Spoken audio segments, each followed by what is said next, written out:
Please rise for the entrance of His Royal Highness, the Crown Prince of Denmark.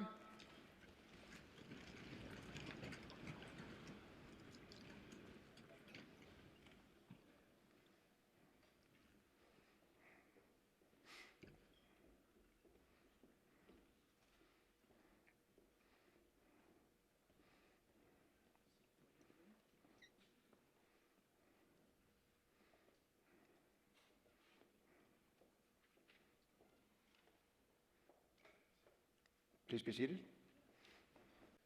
Your Royal Highness, distinguished professors, doctors, engineers, ladies and gentlemen, welcome to the European Robotics Forum 2023. All right. I promised you a laugh, that was it. Yes, I even got the royal approval, so I guess we're good. Thank you, everyone, for coming.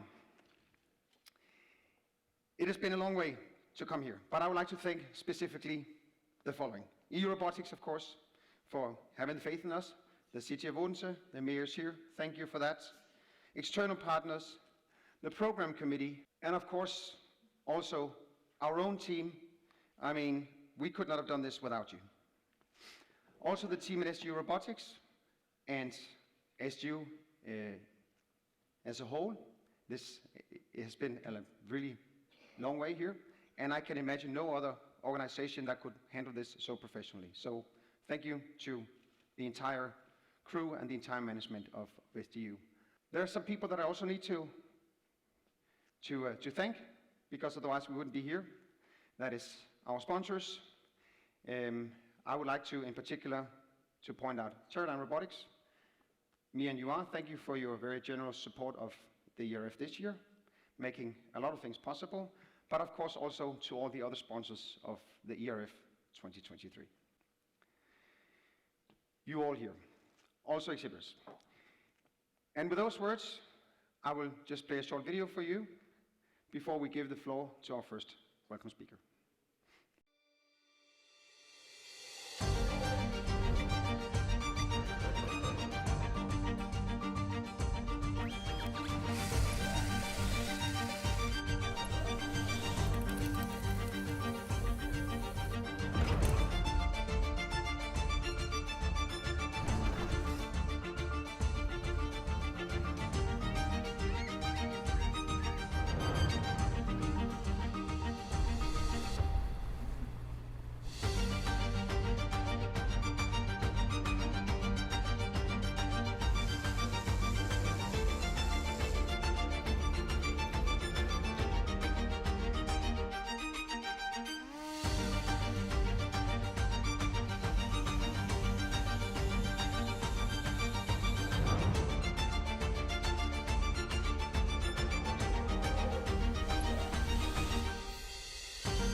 And I know that this is completely off script, but I'll do it anyway. I have a big dream, and that is to have a picture of the front row, if I may, please.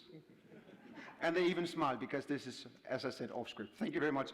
With those words, I would like to give the, well, if somebody's going to do it, it's going to be me, right? I would like to give the floor to a very good friend of mine and the president of EU Robotics. You all know him. He was re-elected yesterday with more than 90% of the votes. Really nice. Bernd Liebert.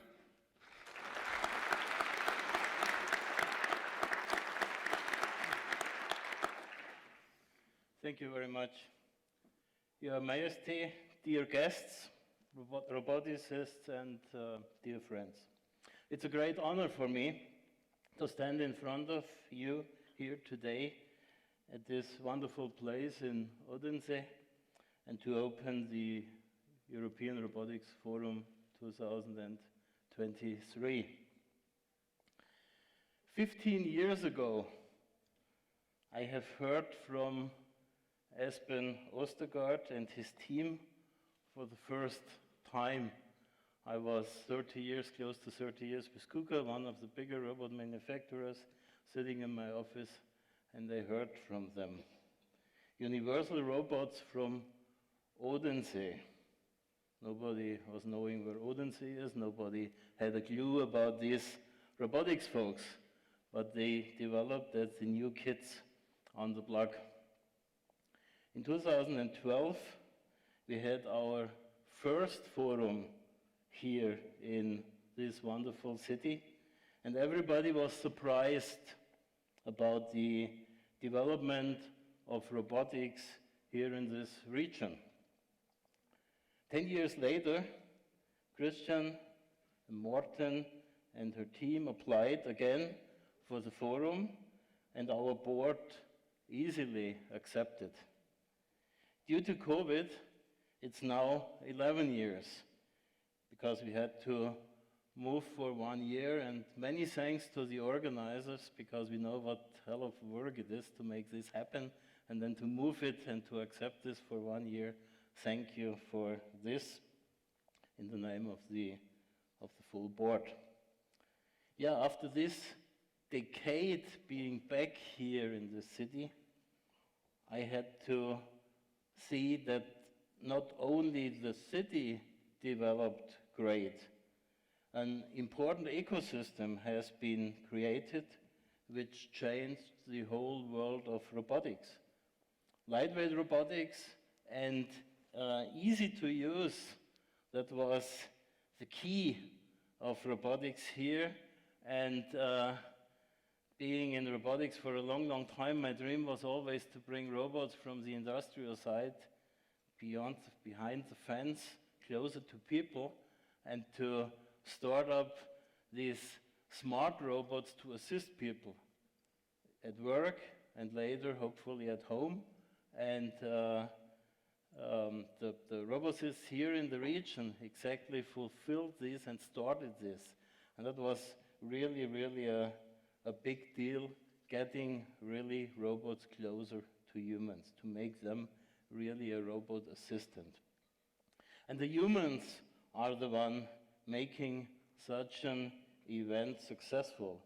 1,200 registered attendees and the support from Your Majesty are making this forum already today to the biggest we ever had, and for sure to a big success story.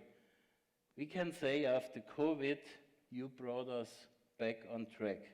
Many thanks for Your Majesty, all the attendees, all sponsors, and last but not least to our organizers, Christian, Morten, the full team, and all helping hands to make this happen. Let us enjoy the Forum 2023. Thank you.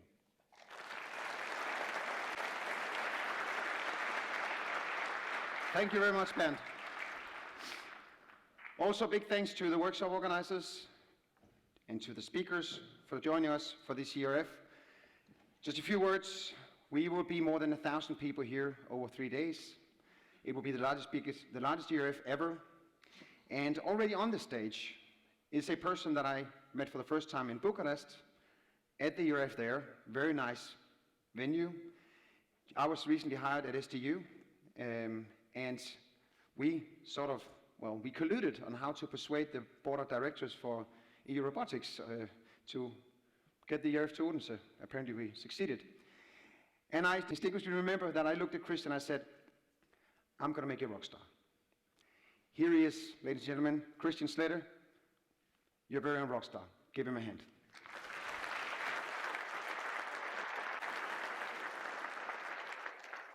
Thank you. A heartfelt welcome. Welcome, Your Royal Highness, all of you. Welcome to the European Robotics Forum 2023, to be sure. Welcome to Odense, the city of robotics. It's the 10th anniversary of EU Robotics being around as an organization, and it's also about 10 years ago that Odense was hosting the European Robotics Forum in 2012. And what a thrilling decade this has been. What a development for our community. with the topics robotics and AI now being at the center of finding solutions for the challenges of our time. I'm very much an offspring of this community. I'm around in this community since about 10, 15 years. Some of you I even know for 20 years. And it was this sensation of community, to feel encouraged, to feel welcome, to leave the one institute, the one country, and to be around across Europe, to feel like a European. This is our community. And during the preparation of ERF, I was often asked, what is special about ERF? Well, it's not just an academic conference, and it's not yet another trade fair. To me, and maybe to you too, it more feels like a family reunion. You are my professional family, including maybe the cousin who has a bit of a shady business, and also including the uncle coming from America. Sorry, Greg. But look around. There's your friends, your colleagues, your project partners, and also your mentors, all coming together for ERF. The motto of ERF this year is Odense Revisited. After about 10 years, ERF is coming back to Odense. It was also 10 years ago when I came to Odense for the first time, in 2013, on the back of a European project. Odense was a very different place back then, very industrial, with a 4-lane road cutting through the city center, pretty much where we are meeting today. And what you see today, when you step out of Odeon to the Hans Christian Andersen Museum, the hotel, the tram, this all has been built over the last about 5 to 10 years. Odense is a thrilling environment. We have more than 130 companies working on the topics of robotics and AI, all very international. And the feeling, the vibe of this robotics community here is very much like the European community, but very condensed in one spot, one city, where the city of Odense, the University of Southern Denmark, and Odense Robotics as a community and as an organization are working hand in hand to give excellent support to this community. Allow me to make this happen to say thank you to the Danish community. Thank you for welcoming me and my family to become part of this very unique, very personal network and mindset based on trust and friendship and collaboration. Tusind tak. And a big thanks to all of you for coming to Odense. Let's celebrate eRobotics anniversary together and let's enjoy the next days together. Let's have a good time. And allow me to point out John Perrin, sitting in the front row, coming the long way from Australia, who has very much started this community. We have now a video for you to tell you a bit more about how everything has started. Thanks a lot for attending ERF this year.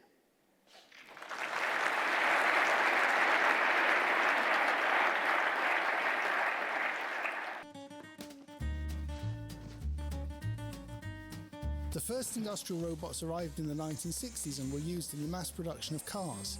They were fast and they never complained. But they were both dumb and dangerous. At the Lina shipyard by Odense Fjord, they built ships, not cars. But here too robots were needed. In 1985, the shipyard imported 2 small intelligent robots from Japan, as the owner of the shipyard, Mr. Müller, wanted to build the most technologically advanced ships, and they were to be welded by robots. Meanwhile, at Odense University, Professor John Perham dreamt about using advanced mathematics to control robots. And in 1989, when he met Torben Andersen, head of research and development at the shipyard, they quickly agreed on a collaborative venture which would prove to be the beginnings of a brand new robotics ecosystem in Odense. The ultimate dream was a robot capable of worming its way through the hull of a ship to weld. Mr. Müller soon saw great potential in the robots. This has potential. And in 1999, the Maersk Mc-Kinney Møller Institute for Production Technology at Odense University was opened. Meanwhile, research and development at the shipyard was cut back. Something had to be done to keep the bright minds in Odense. Fortunately, local politicians were keen on robotics technology. The plan was clear, a new network to turn Odense into Northern Europe's leading robot city. Soon, robots were busily at work throughout the city. Robots able to grasp, take blood samples, cultivate Christmas trees, and then there was a project about flexible industrial robots that weren't all that flexible really. Some innovative thinking was needed. Bright minds experimented day and night, and eventually created a new small robot, easy to move, program, and far more collaborative than the old industrial robots. The idea was so brilliant that the Americans wanted a slice of the pie and poured millions of dollars into Odense's robotics enterprises. Meanwhile, Odense now had its own robotics organization and an incubator program where good ideas were turned into robots and new small businesses shot up everywhere. And that was how Odense became a city of robotics.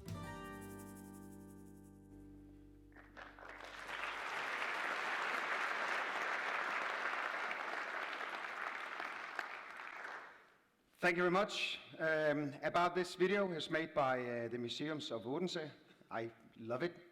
It came out in 2019 in Danish, and I always showed it to international guests. It was dubbed with it, or it was text. It was texted, it wasn't dubbed by then. And I thought it was a really good video. So I actually promised myself we would have it in English. And again, thanks to Universal Robots, this was made possible about a year ago.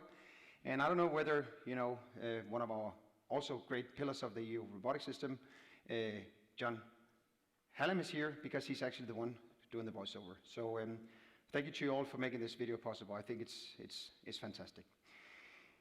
Today, we will celebrate. We will celebrate again tomorrow and again on Thursday. I will just say a little bit about the European Robotics Forum this year. We already went to see the mayor in his home base, namely the town hall yesterday. Thank you for that. It's a very nice reception there. Today we have conference all day. Tonight we have the welcome reception at Storms Pakhus.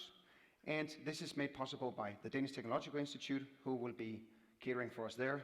And it's a very, very nice street food place. I remember proposing this Storms Pakhus first, and there was some raised brows, because the ERF is a little bit polished, and we are going to a street food place which is definitely not polished. But it's an experience, and I promise you, you will love it. Why do I know this? I know this because I want to make you happy. And I have really put a lot of thought into this, trying to find things that I thought would really make you happy. If there's something that you're not happy about, let me know. But I really hope that everybody goes home and says, that was a thing, that was really something. We just sent off some of your partners today on the family program to visit the Museum of Brands. Tomorrow they will visit the Railroad Museum, and the day after the zoo. If you don't get a chance to go because you're the ERF, please come again this summer. As I said also this morning, we planned everything. We also planned the weather, but we didn't succeed. But I promise you, if you come back this summer, you will have nicer weather, and you can go and see our wonderful city, which Christian actually tells in the first video about the ERF, that a few years back it was just a big hole in the ground. Now it's really beautiful. For those of you who have seen it, you can just nod and say yes. And for those of you who haven't seen it, well, give yourself a chance. I would like to do a small exercise with you. Is that okay? One said yes. Is it okay? Yes. Thank you. So what is it? Is it Odense? Is it Odense? Is it Odense? What is it? Well, ladies and gentlemen, the D is silent. So it's Odense. So say after me, Odense. Yeah. Thanks to the three people in the front row, now the rest. Odense. Now you are professionals. There's one person among you who will never learn. I will not say his name. I've tried to tell him many times that the D is silent. I'll make a small quiz. Come to me after the ERF and tell me who that is, and I will buy you yet another beer. All right. Yes, tomorrow we have the gala dinner at SDU. As I also mentioned earlier, being a victim of your own success is, of course, also being a victim, but we have 50 seats more this year than there were last year, and they're completely sold out. And that's going to be on campus, and thanks to our management for making this possible and having almost 500 guests catered by Michelin-accredited chef Thomas Pasval. With those words, I would like to give the stage to my Commander-in-Chief, and I would like to ask you to give a very warm welcome to our rector, Jens Ringsmose.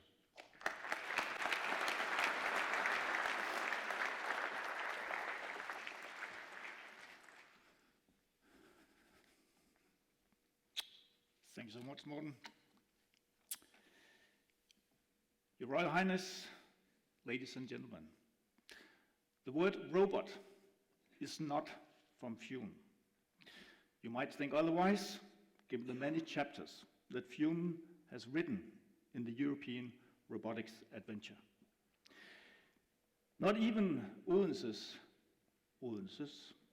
world-famous Hans Christian Andersen could have composed a more thrilling fairy tale than that of the robotics cluster on Fume, as demonstrated in the video that we've just watched.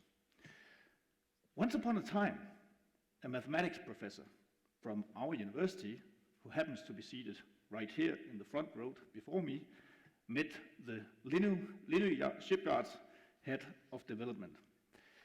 The year was 1988, and at the time, there was little to indicate Odense would eventually become one of the world robotics capitals, a true robotics hotspot, which now has succeeded in bringing together more than 1,000 researchers, industry leaders here in Odense at Europe's largest conference on robotics. So how did we manage to create a successful robotics cluster that today includes around 300 companies and more than 8,500 employees throughout Denmark? I'll tell you 3 brief stories about that, based on the University of Southern Denmark's experiences with the robotics cluster. The first story is about strategic patience. In 1988, Carl Theodor Petersen, who was then rector at the University of Odense, at the time now University of Southern Denmark, came upon an idea that would become decisive for the robotics adventure. The university should collaborate more with the business community on Fume, and this quickly produced results. At meetings between researchers and business people from Fume, Professor John Perrin and Torben Andersen, the Lindø Shipyard's head of development, quickly discovered that they had a common interest: intelligent welding robots. A few years later, a collaboration agreement between the university and the shipyard was a reality, and the rest is history. Over the years, the robotics cluster has, of course, had its ups and downs. But every time the robotics adventure hung in the balance, the university, A.P. Møller Mærsk, Odense municipality, and a number of other public and private stakeholders stuck to the strategy, because Fume had to and could do something with robots. This strategic patience is impressive, and it's worth maintaining in the future. The second story is about continuous investments. A decade after the collaboration agreement, the Lindø Shipyard greatly reduced its interest in robotics research. That left the robotics community in a precarious situation. But through difficult negotiation, there was a happily ever after for the university and the owner of the Lindø Shipyard, A.P. Møller Mærsk. Thanks to the largest ever donation to a Danish university from the A.P. Møller Foundation, robotics research on Fume could continue with the establishment of the Mærsk Mc-Kinney Møller Institute at the University of Southern Denmark. This is just one of many examples in which the robotic cluster has succeeded in obtaining the necessary investments at critical times.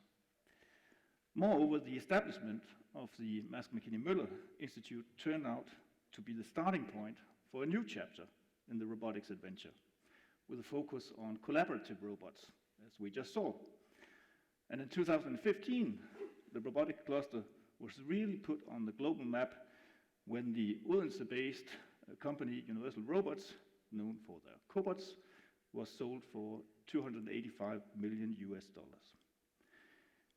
The third story is about enthusiasts.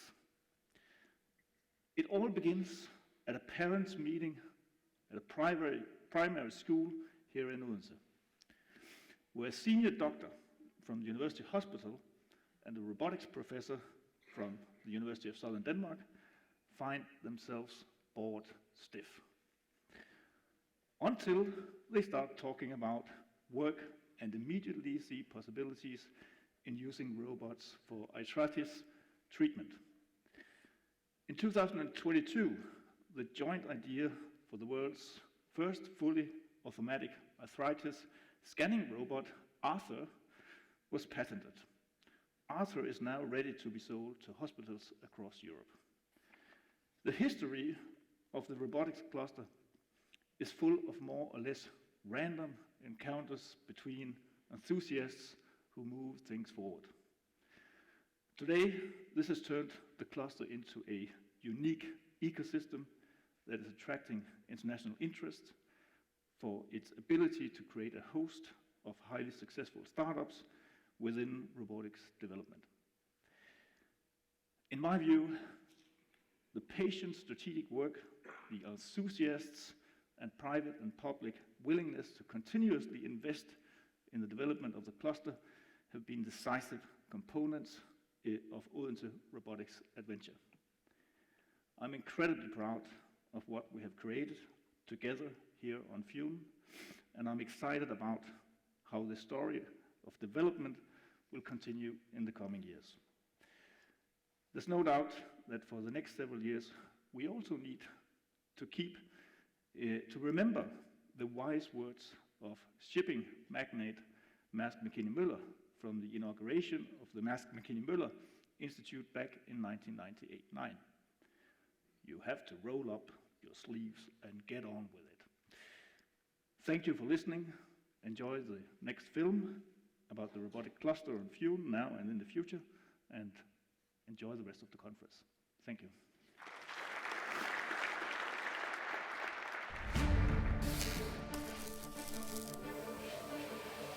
Robots are changing our world.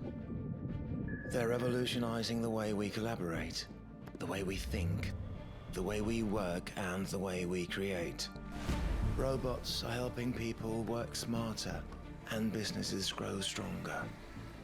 So imagine a place where robotics companies are collaborating instead of competing, where the ecosystem is capable of commercializing startups and new technologies, where you will find an international test center for drones, and where the university is so good it won the unofficial world championship in robotics.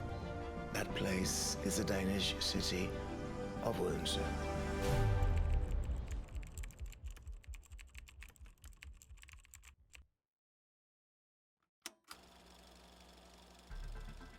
It all started at Odense Steel Shipyard, brought to life by A.P. Møller, the founder of Mærsk. Academia and highly educated people were not dominant. It was a production city. To be able to compete with low-cost shipyards, they had to rethink their manufacturing process. So the owner of the shipyard decided to donate some money to the local university to stimulate more robot research. And it was so successful that actual working robots for shipyard welding were produced. Despite their many efforts, the steel shipyard had to close. They were not competitive because of the high wages, and the technology at that time was not ready yet. Shipyard was not the only one that was closing at that time. It was really a point where there was a lot of the large companies that was closing. So there was some kind of bad years. It was a major blow for the city. I'm happy to say that there were quite a number of people who were visionary. So there was a new hope. A new team of innovative people had some great ideas. Maybe you've heard of something called Universal Robots. We wanted to make a robot that is more like a tool that helps people do their work, more than this big machine behind a fence that steals people's jobs. The team created what today is known as collaborative robots, or cobots. In 2015, everything changed. Universal Robots was acquired for $285 million. It actually opened the eyes for the world at large. Everybody would start talking about the future is collaborative robots. Prior to UR, there was a lot of talk about all the things that never worked in Odense, and now people, they talk about all the things that are possible. So everybody suddenly realized there's something special going on in Odense. And this was only the beginning, because it wasn't just Universal Robots. There's a whole string of equally great companies in the making. Companies that are also growing at phenomenal rates of more than 50% a year. Ranging from startups to large corporations, Odense now houses dozens of robotics companies and a total of several thousand employees. I have not seen any denser cluster of robot technology anywhere else. We have the university with the world-class research. We have Technological Institute, which brings technology out to the industries.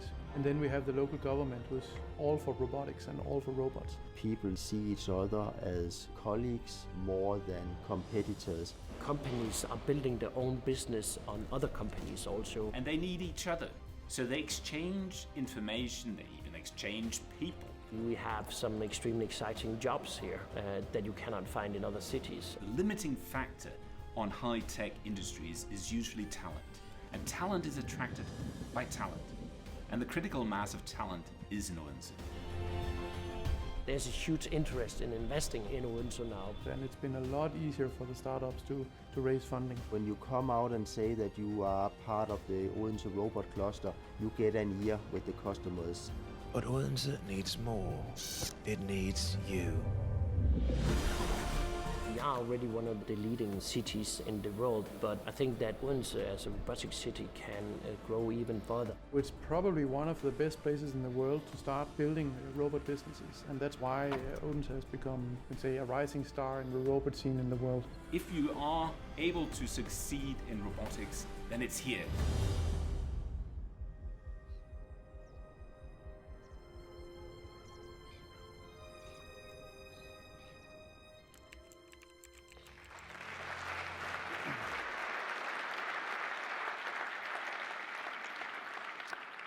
Thank you very much, Jens. Although this film is a few years old, it's actually still very relevant, and things have just moved on and on and on. I actually have a very special honor for this ERF, is that I actually believe I was the only one that was also part of the ERF in 2012, when we planned it back then. I was with DTI. Back then we did the exhibition, or I did the exhibition. It was about 40 square meters. I remember something about maybe 15 exhibitors. Not prototype UR robot, but you know, it was small. And to see what has happened in Odense in the last 10 years is just incredible. To see the growth here and what's just been going on for 10 years is just amazing. And when we proposed to the board of directors for EU Robotics that they should come back to Odense, we knew we had a challenge. And that challenge was the European Robotics Forum had never been held in the same city twice. So instead of trying to sort of, neglect that fact, we just faced it head on and said, well, come back and see what can happen when local politicians, companies, and universities work together. And this is what you will see over the next few days. Of course, along with a lot of very interesting international speakers and keynotes. One of them I'm really looking very much forward to tomorrow is Greg Smith, CEO of Teradyne, flew in from the US. He's having his keynote tomorrow at 8. But also on Thursday, when we have John and friends, I will address you, John. I am so happy that you're here. I mean, he is the first roboticist in Denmark.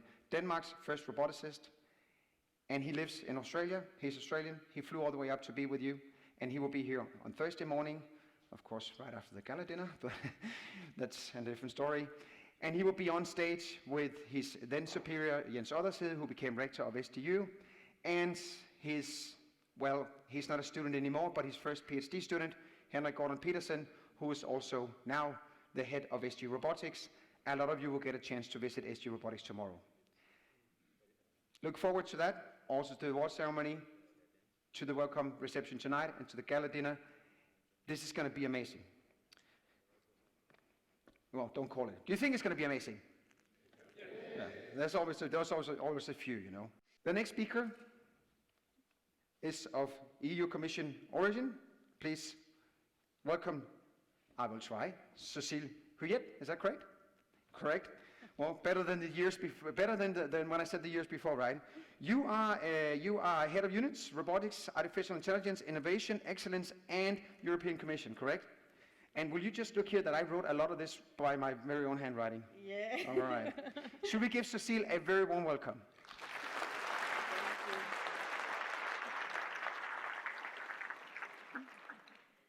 Thank you for this warm welcome.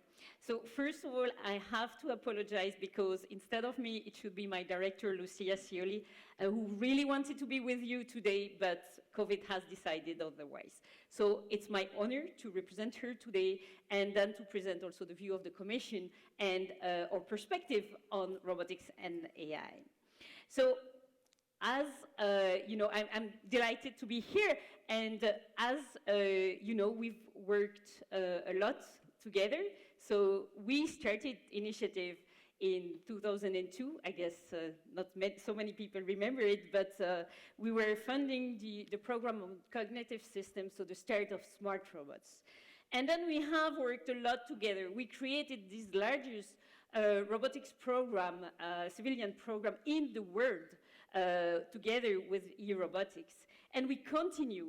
So we started a very ambitious strategy on AI in Europe. And robotics is recognized as one of our strengths in Europe we have in AI. So that's very important to make a big place of robotics in that strategy. And this strategy is very ambitious. And for it to happen, so what we want to do with this strategy is to be excellent in developing the technology, but also bringing the benefit of the technology to the market, to our citizens, and to our environment as well, which is more and more important. But to make this strategy successful, we need to collaborate. We need to co-invest. We work a lot with the member states. We have defined the coordinated plan on AI with the member states where we co-invest. And we will invest €1 billion a year only in our EU programs. But together with the member states and the private stakeholder, we want to reach €20 billion a year of funding to support the community and make it happen. But it's not enough to pour money. We need a strategy. And to build a strategy, we also need to capitalize on the related technologies. That's why we created ADRA, the Partnership on AI, Data and Robotics, to make the best of all those technologies all together. So it's very important that robotics is very well represented in that strategy, of course, and so I would strongly support and invite you to become a member of ADRA to drive the strategy. ADRA is there to define the strategy for research, innovation, and deployment. And if you're a member of eRobotics already, so you can easily and for a cheaper cost also become a member of ADRA. So it's a win-win for both of you. So we do a lot of activities, and we will come back in the panel to support research, development, deployment in these technologies. But what is also very important, we want those robots to be smarter, to help us better. But this also brings some risks. And then we should also protect the people of potential risks the technology could bring. So this is why in the Commission we also devised the AI Act, so a regulation to make sure that people using those technology are protected as well. And this is also a proportionate approach, so it's a risk-based approach. The higher the risk, the stronger the constraint, and that the technology should respect to make sure that they don't hurt people. When it comes to robotics, a high-risk application is, of course, when you use AI for the part which is controlling the safety aspect of the robot. So in that case, we want to make sure that the robot is not hurting anyone. And the machinery directive is also updated in order to take into account the advance of the technology, including the fact of bringing more AI, more autonomy, more smartness in robots. So in all those activities, as you can see, we need a lot of cooperation, involvement, commitment of all the stakeholders, like we see here in Odense, where all the stakeholders really contribute, both the researcher, the industry, the public sector, and also the citizens. So that's key, and this is an excellent example. So I want to thank again the organizer, the local organizer, to make it happen, this excellent event to happen today, and also eRobotics. Of course, we have worked with them a lot in the past, and we continue working with them to make it happen. So I wish you all a very successful and fruitful event, and I will also ask you to continue our collaboration to make it happen in Europe. Let's bring the benefit the technology can bring to our citizens all together. Thank you all.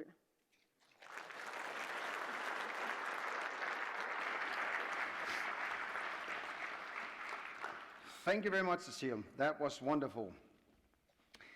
Again, I would like to just take a few minutes to thank you all for being with us, and also again to mention our sponsors and the exhibitors.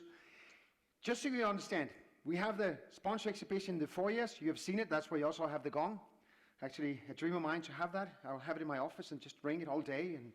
And you know, whenever somebody tells me something I don't want to hear, just ring the gong. No, but it's there. When you hear the gong once, it means you should find your way into the sessions. When you hear it twice, it means you're late for class. So now you know. And if you're in the other areas, there'll be some bells. And what other areas may I be talking about? Actually, behind me right here, there's just a screen, actually just this wall, which can be actually pulled up. And behind that wall, you will actually find more than 35 exhibitors, including a huge lounge for the R24 robot exhibition going on next year. Odense Robotics is there with a huge startup booth and stuff. Please, I urge you all to make sure to visit all exhibitors and all sponsors at least once during this event. They are really, really interesting, and without them, we couldn't do this. So let's give a hand for the sponsors and exhibitors, please.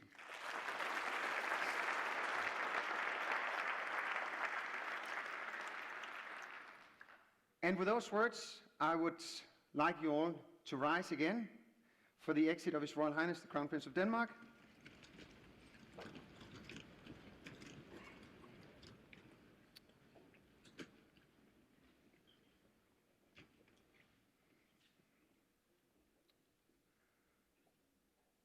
His Royal Highness will now partake in a pre-planned tour of the sponsor area, and those of you who have sponsor booths that he will be visiting, please leave now.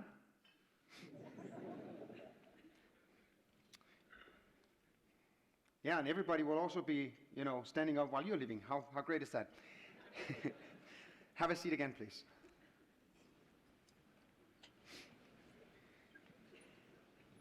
I'm happy that Mr. Müller said you have to roll up your sleeves.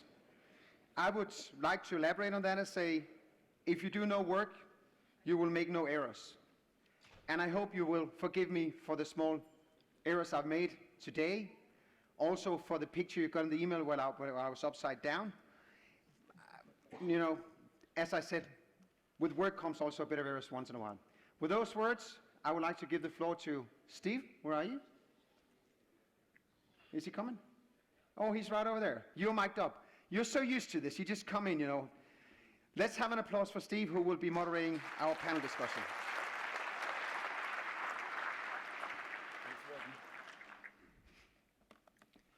Right, good morning, everybody.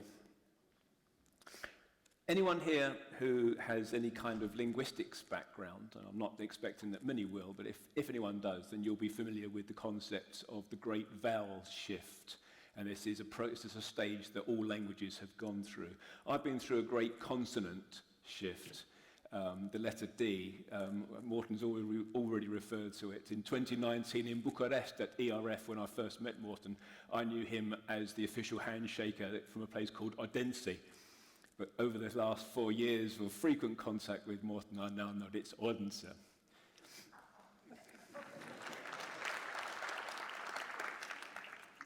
Okay, so during the course of ERF, you'll attend workshops, sessions, presentations, and go into the nitty-gritty of robotics in its many, many aspects. But our panel discussion will focus on broad themes. And it gives me pleasure to introduce our 6 speakers. You have already met Cécile Huet. She needs probably, in any case, little introduction to many people here today. As you already know, she is head of units of robotics and AI innovation and excellence at the European Commission. She joined the unit at its inception in 2004. Previously, she'd worked in industry in signal processing after a postdoc at the University of California, Santa Barbara, and a PhD at the University of Nice, Sophia Antipolis. To stop there is almost to do an injustice to the sheer breadth of Cecile's place and influence in European robotics. In short, whenever there is a significant conversation about robotics and AI at the European institutional level, then Cecile is a part of it. Cecile, welcome.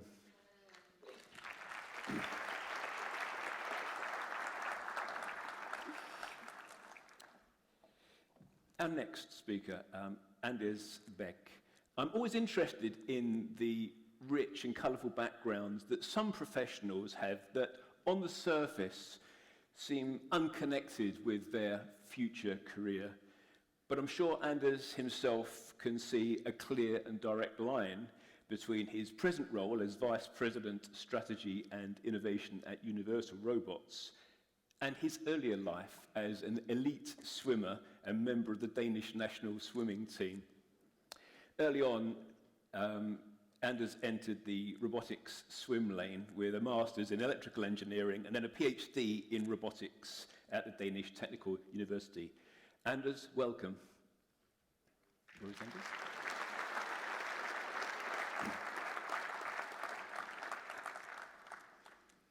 Incidentally, we have another national swimming champion from Germany here today in the audience. What are the chances at the ERF? But we'll make that introduction later on. Our third panelist, Mikkel Kristoffersen, has for the last 9 years been CEO of Odense Robotics, the multi-layered robotics cluster centered on this city where we are this week. He says it has been a huge privilege to build Odense Robotics up to the national cluster it is today. Mikkel plans to move on from this role later this year, but he is sure to stay close to robotics and automation and startups. As Mikkel has said, there's never a dull moment in robotics. Mikkel.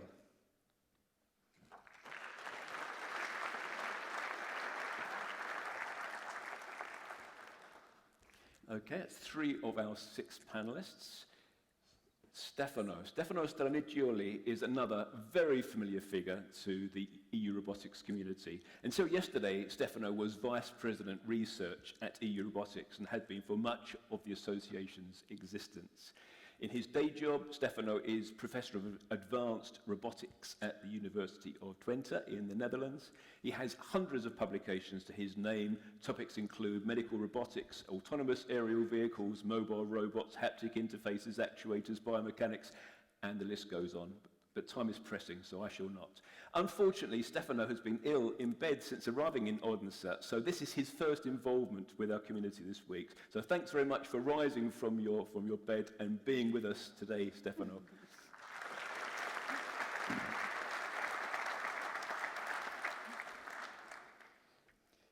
Peter Rabeck-Juul is the mayor of the city of Odense, an office he's held for 6 years.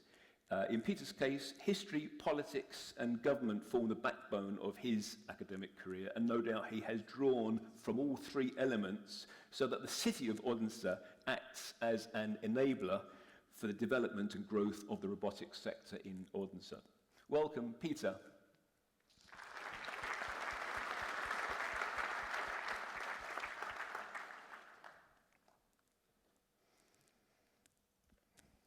That leaves, last but not least, Henrik Bindslev has been Dean of the Faculty of Engineering at the University of Southern Denmark here in Odense for 8 years. Following his doctorate in plasma physics from Oxford, Henrik pursued a multifaceted career with a consistent theme of research and development in sustainable energy, both in Denmark and elsewhere in Europe. Please welcome Henrik.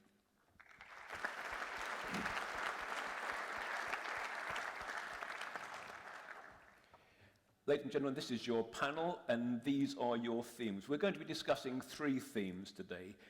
One is the European long-term view and vision for robotics. The second is sustainability and robotics. And the third, because we are in such a local ecosystem, the interactions between local ecosystems and European initiatives. So I'm going to start with the opening question. What is the European long-term vision, and view for e-robotics and AI, and it seems only natural to put that question in the first instance to Cécile. Thank you.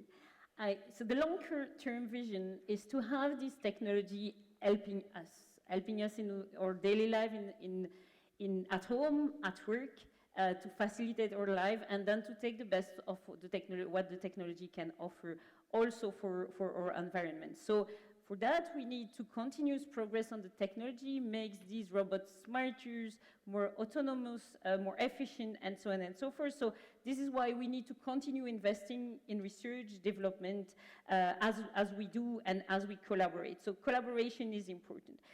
And in addition to that, we have to make sure that the technology, we can trust it. So it's very important to have the right rules in place to make sure that we protect the user, but we also boost innovation. So this is a delicate balance to get.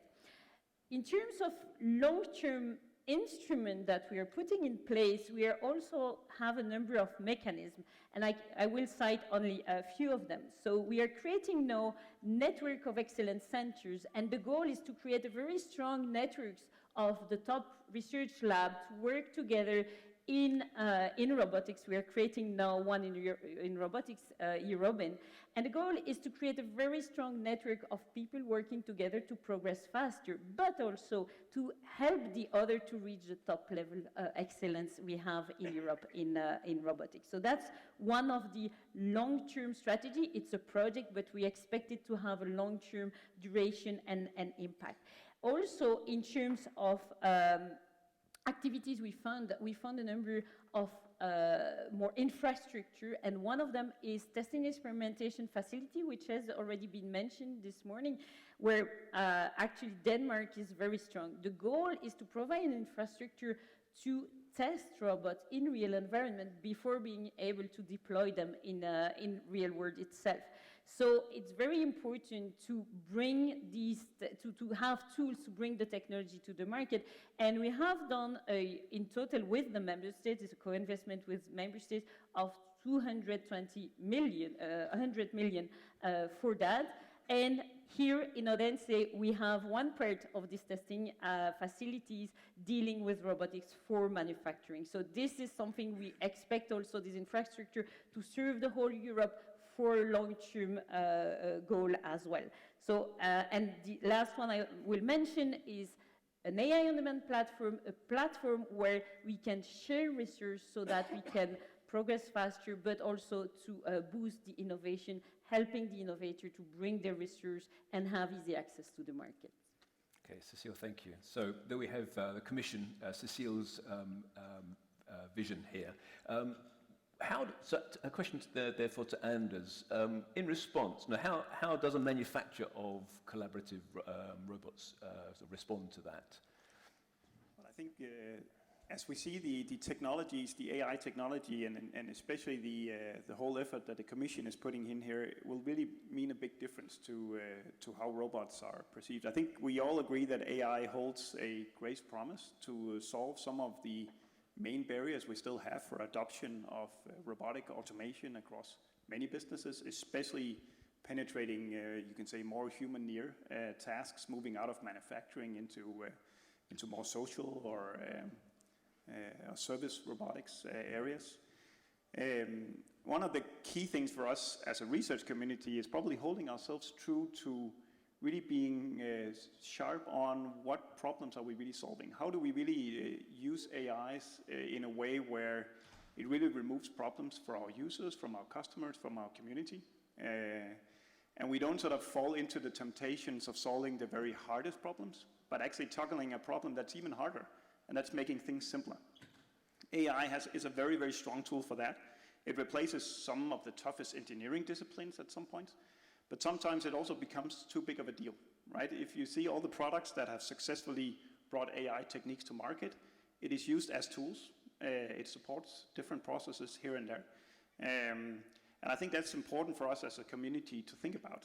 Often we get blinded in displacing complexity rather than actually reducing complexity, right? So AI can be one of those tools where you replace an engineering process with a very tough learning process, or we actually double down on really simplifying, reducing, solving those problems instead.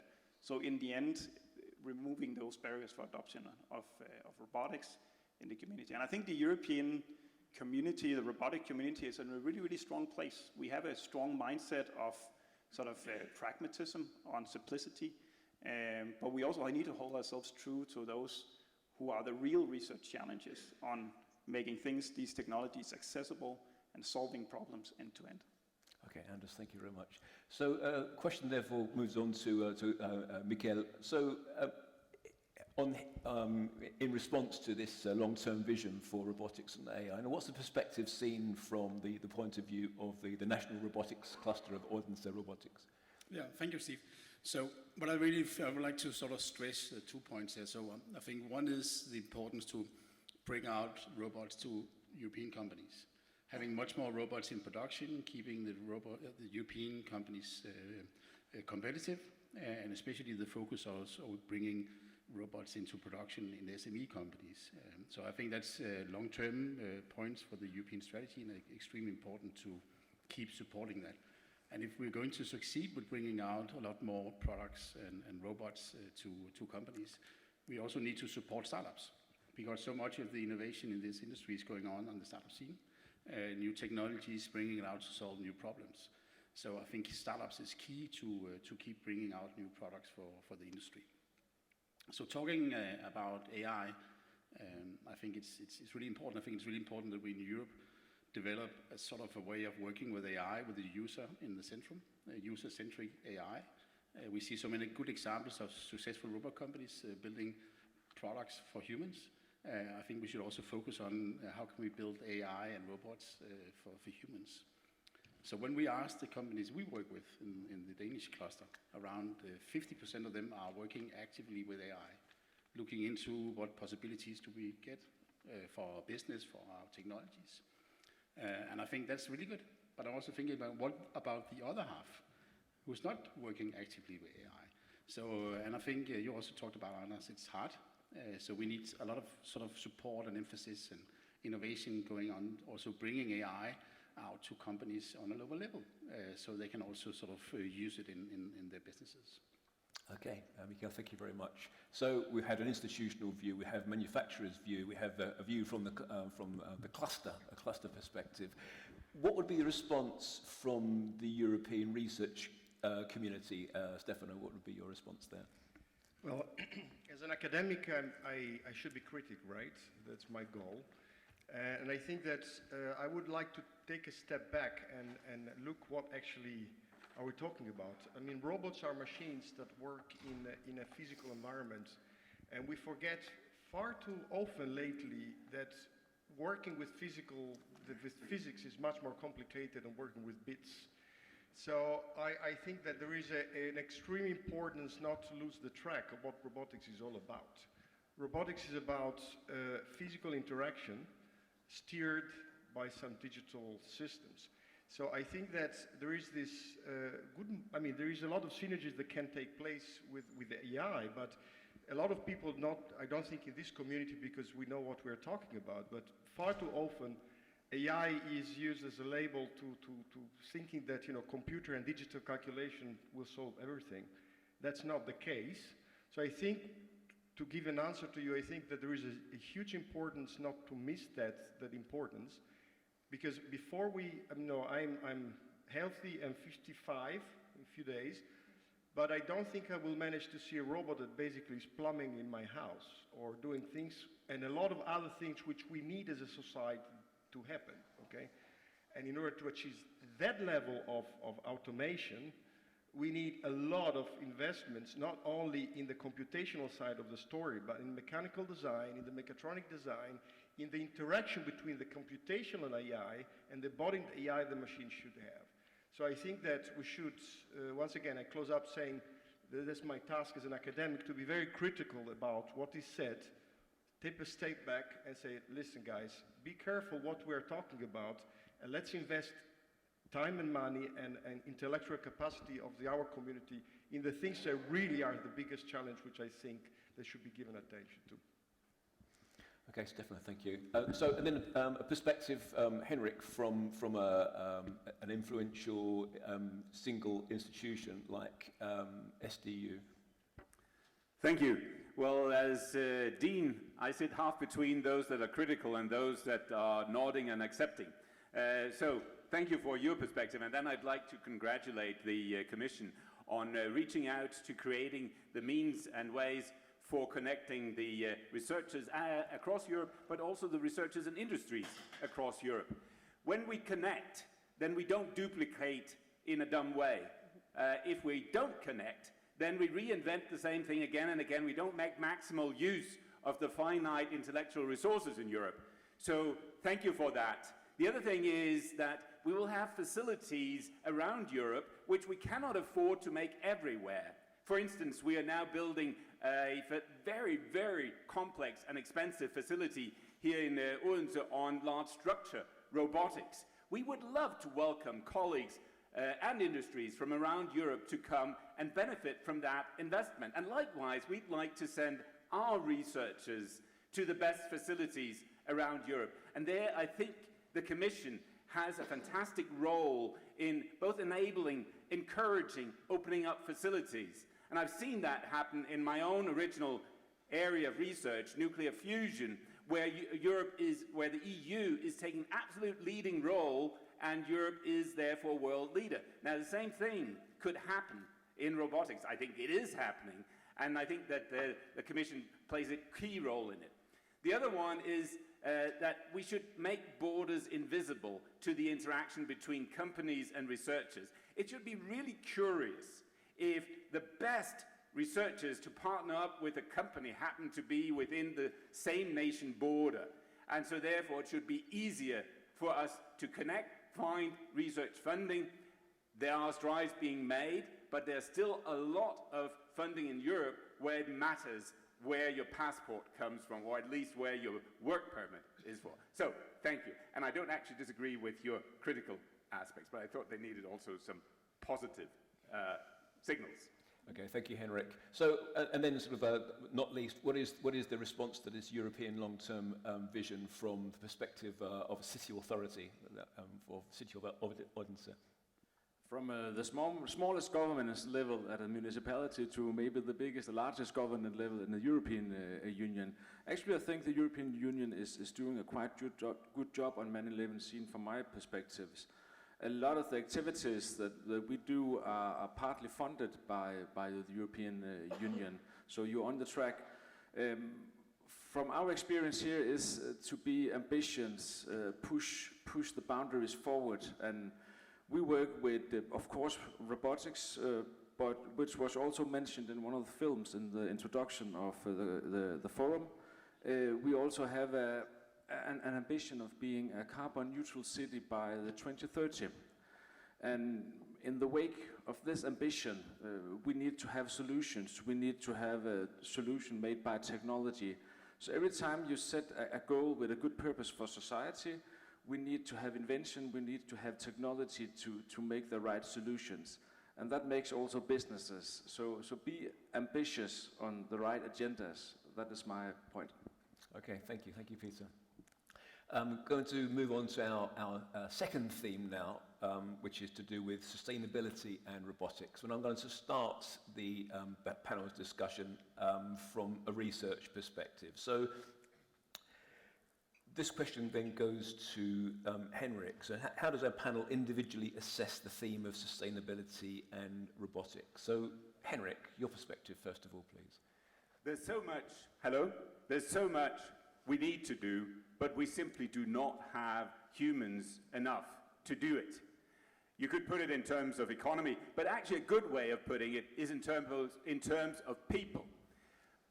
My rector and I recently visited leading hospitals in Netherlands, and they informed us that today in Netherlands, 1 in 6 is one way or the other working in providing health services to the country. And as we grow older and we carry more ailments, if we follow the current trajectory in Netherlands, it will be 1 in 3. I am sure that same holds true in Denmark, Germany, and other parts of Europe, and it's also absolutely clear there's no way we can afford that. On the other hand, we would like to benefit from the breakthroughs in modern health services. And there's no other way of providing that healthcare than augmenting the capabilities of doctors, nurses, and other health workers. Another one that is pushing the agenda hard in Europe and the rest of the world is green transition. For instance, energy, sustainable energy. We're going to have to deploy a lot more sustainable energy producing elements such as wind turbines. We're going to have to put in converters of sustainable electricity into sustainable fuels and inputs to the industry of chemistry, power to X, we call it in Denmark. Now, that involves massive amount of skilled workers at work, and we saw it recently in one of the initiatives to roll out district heating, more places in Denmark. What was the limiting factor? It was the number of skilled welders. We simply were having a crash attempt at re-skilling people to be welders. They're going to be sorely missing in other parts. In other words, there's a lot we need to do in order to do what's right for people and planet. I mentioned two, health and green transition. There's no way we're going to be able to manage that without augmenting the capabilities and capacities of humans, and their robots come to the service. And that's why this thinking that we've been discussing here today about having humans in the loop with the robots, because that humans are still better at some things, but we need to augment the capacity.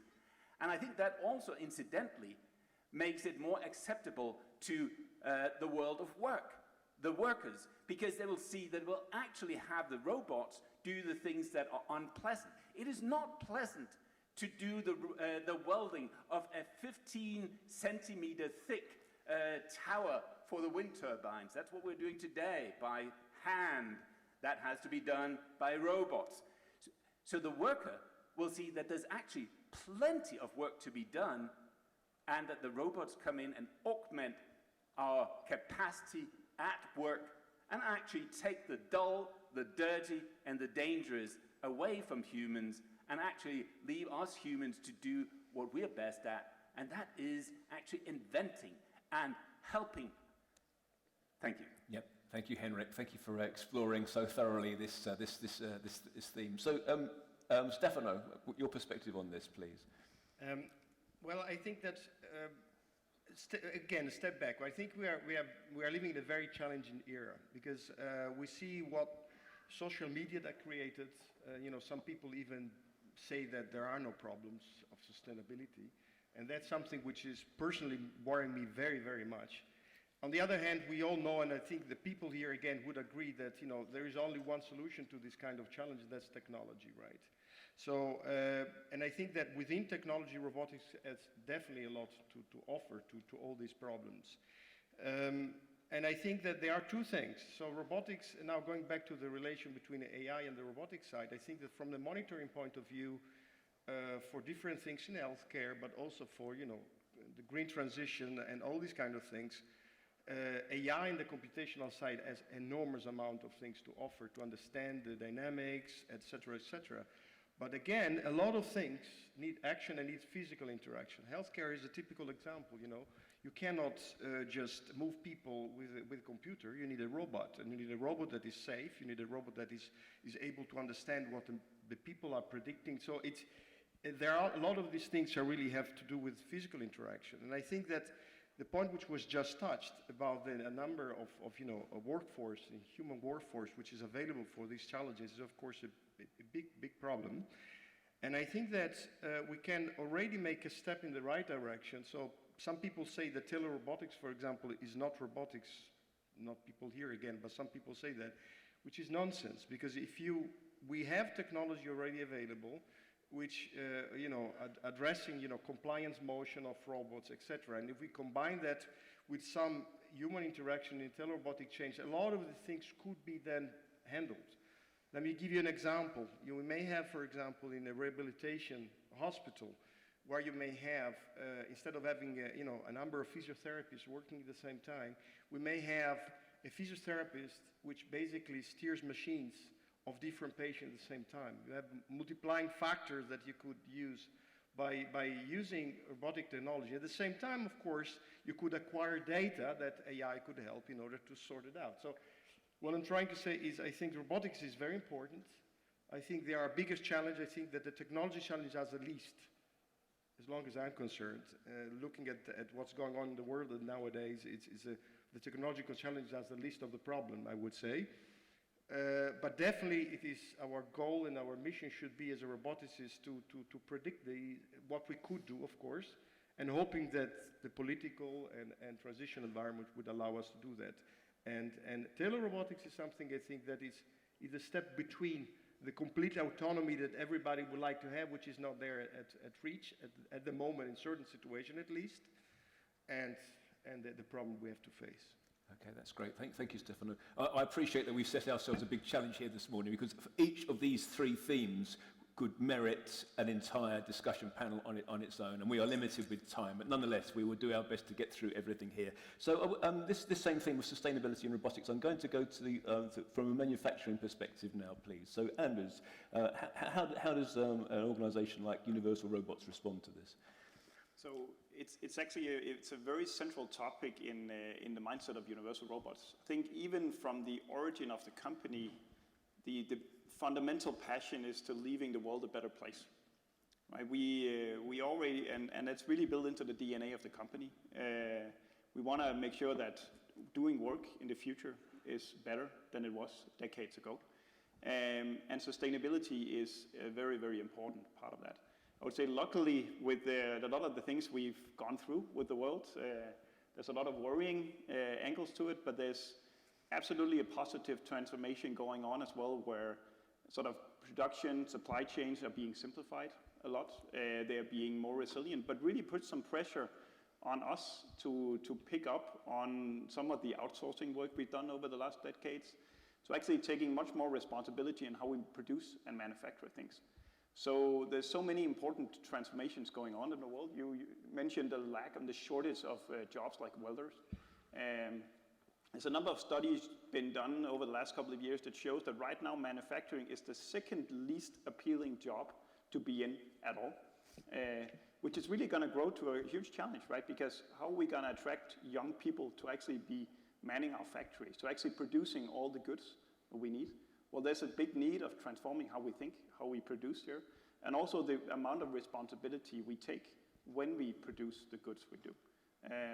So I think the interesting part is many of these technologies are there, they're coming, big investments are being put to it, and we are also seeing a different mindset in the manufacturers of the world today, right? Where back in the days it was all about cost-benefit analysis. Today it's really about, can I actually adopt this technology with my staff, with my team, actually be capable of running, getting the output, the performance, the reliability out of the technology that I invest in? If so, the investments are moving forward. So I think the general mindset in the world of adopting new technology is something completely different than it just was 5 years ago. But we as an ecosystem also then need to step up and deliver products, technologies, solutions to the users. Because in the end, I think we're all here, we're passionate about transforming the world and how manufacturing works, and accepting sustainability and all these grand societal challenges is really a thing we need to take seriously. It's not just a game. Okay, thank you, Anders. Thank you. That's very good. Michiel, Odense Robotics, what's the cluster view on this theme of sustainability and robotics? Yeah, so I think it's obvious that we have to solve this climate crisis, and so we're in the middle of, and we have to do something. But I don't think we have the imagination to think that we'll have to stop producing or have to stop delivering services in the future society. And I think robots and drones play a key role in actually supporting this green transition. So it's all about producing with the use of fewer resources, or producing closer to your customers, or delivering services closer to your customers. So again, when we asked the robot drone automation companies in this ecosystem, 8 out of 10 of those are today delivering products or technologies who actually provide to their customers a green transition. So I think it's already out there. So I think the motion is on, and we have to support it and strengthen it. I think it's a natural part of engineering processes to do something better tomorrow compared to today. And that's engineering processes in academia or in companies. So I think that's a sort of integrated way of thinking. But of course we need to support it to keep the ball rolling. Okay, thank you, thank you. And then the city view, Peter? In Odense, we are very ambitious about getting carbon neutral by 2030. And let me give you an example of what we're working with, and maybe a good idea for the European Union. It won't be popular in every country, maybe not even my own. Because if we want to make a better use of our resources, we have to drive towards a more circular society when we are reusing our materials and building system for reuse. On a local government level, we have the responsibility for the waste management. So we collect the garbage bins, the citizens are sorting it into different fractions, and we try to deal with it. But I think about 30–40% is not able to be reused. So we use it for the heating system in plant combustion. And we have a lot of capacity, so in fact 30% of our combustion here is garbage imported from other countries in Europe. That's good for our district heating system, which is almost 99% of the city having the uses of that. But what if it was not, if it was forbidden to export garbage? That will force every country to deal with their own garbage and make it more, it would force them to build a circular systems about what they're dealing with. Today we are having the usage of importing garbage, but it's not a logic way that it is applied in Europe, if you ask me. Maybe the director of our plant, he will have an opposite view on that, but we would like to use technology to sort the fractions so we can have a more circular uses of the material. But if we push by legislation, we will force a development, and also as a citizen, we will have to decide: is it a good idea to put plastic in the waste, or is it a better way to use it again? Okay, thank you, Peter. And then, not least, a view from the European institutional level on this theme of sustainability and robotics. Cécile. Thank you. So, as you know, the Commission has a very ambitious goal for 2050 to be climate neutral, but for that we definitely need the technology to help. Automation is definitely needed. AI to optimize also use of resources. Also automation, and we heard manufacturing, we need to reshore it and to have production as close as possible where it is used. So we need a lot of research development on that. And then we work in the coordinated plan I mentioned with the member states. We have identified a number of strategic topics we need to address, and things like also production in agriculture, to optimize agriculture in a more ecological way with less waste is also very important. Manufacturing is also very important. And all what we do in robotics is supposed to contribute to that. But we also should not forget that the technology is using resources as well. So we have to calculate the net effect it has and work as well in making IT technology more also sustainable in the way we develop it. And thanks for all these good ideas. Please bring it to our strategy. So bring it to the development of the strategy on AI, data, and robotics too, so that we can implement it and support it with the community as well. Okay, thank you very much. That was a very interesting, sort of rounded view on this theme of sustainability and robotics. Inevitably, we run out of time. We've got 5 more minutes, so we're going to be very focused in our responses on our final theme. So I'm staying with Cécile for this final topic, which is the interactions between local ecosystems and European initiatives. It seems like a good place to start with you on this one, Cécile.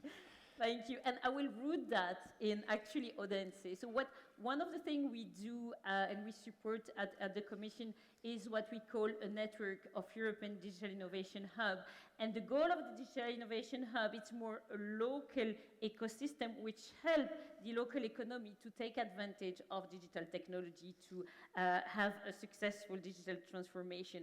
And here in Odense, there is one European Digital Innovation Hub focusing as well on robotics and manufacturing. So it's great to see, but it is very important to connect them because you cannot have all the expertise in every single region. So it's very important to connect them so that they can interact, collaborate, and complement each other, to help each other, to better also help their local economy, bringing all the resources we have in Europe. Okay, thank you. And I'm just going to turn that neatly around then. So the response from the cluster, looking out, what's your response on that one, Michael? Yeah. So thank you, Steve. I'll keep this short. And thank you for asking for European collaboration. On my point of view on that here on ERF, I'm looking forward every year for ERF. So it's like a 3-day celebration of European collaboration. So I think it's really relevant. So everything we do as a cluster is sort of also oriented out towards European initiatives. So it's key to driving innovation. It's also key to opening up collaboration across Europe so we can bring in the right competences, especially for the companies and their need for development. So what we try to do as a cluster all the time is to have a dialogue with the companies, but also have a dialogue with our strong knowledge partners about what's relevant, what can we do, what initiatives should we work together on bringing and setting up interfaces between the local initiatives and the European initiatives. So it's totally key to have this sort of interaction all the time. Okay, thank you. We are very close to finishing time, so forgive me, Stefano and Henrik. I'm just going to take 2 final points from Anders and from Peter, if that's okay. So Anders, the sort of from a Universal Robots perspective, what's your view? So I'm almost sad that we're running out of time because this is really my favorite topic. But with that said, the European community has been so instrumental in the transformation that's been going on over the last couple of years, right? And I think we all, and I don't insult anyone, I think in this room to say, well, robotics is the art and science of integration. So really making technologies come together is really what it's all about. And back to the point we had in the opening speech around strategic patience is really important. When you look around just in this room, and I've attended the European Robotics Forum since 2009, many of the people in this room in leading positions in companies now started their careers within the cognitive systems investments, right? It actually created the foundations for the European sort of robotics industry. So it also does show that when we work together, when we actually create some focus, and that's maybe my prayer to how we also organize our calls in the future, it's really like how do we focus ourselves on some challenges that also has a path to market that really solves problems and foster this collaboration. Right, and we see a lot of global startups, a lot of global innovators in my job. And Europe is by far the best at being pragmatic on solving real-world problems. If we look into the technology ecosystem we have around Europe, Universal Robots, 53% of those are Europeans. We have more than 100 startups knocking on our door right now to sort of come into the program, just help grow. And that's because of what we have fostered. It's about the sort of pragmatic, you can say low cost but ambitious approach to innovation, to solving problems and really getting solutions and products out to our customers. So I think it's really on us to stay true to what we actually do really well in Europe, so stay focused and to work on solving those real problems that are really out there. That is also what, solving those integration problems, solving how do we really make technology accessible and solve problems. And I think we are in the best position in the world to do it, but we also need to keep working together as a community, help each other grow, and because none of us can do this on our own. Okay, thank you. That's my final prayer. And just one final sentence from Peter, if that's okay. What can the city do to support and realise the opportunities of the local and EU level initiatives like this? We have done a lot of the effort in opening the doors to different funds during the last decade and a half. At the moment, the Odense Robotics has the support of the Danish state and the government, so it is out of our cradle But in the building of the Odense Robotics, we have a lot of benefits from different funds from Europe, and we support it and breaking down the bureaucracy so it will work out for our companies. You have to remember the robotics companies in Odense, with a few exceptions, are small and medium-sized companies. So they need someone to help them to bridge into the opportunities that are within the European Union system. Okay, excellent. Thank you very much. Thank you all very much for your contributions. So, ladies and gentlemen, please show your appreciation for our panel here. Okay, so Cecile, Peter, Miguel, Stefano, Henrik and Peter, thank you very much for a very lively discussion.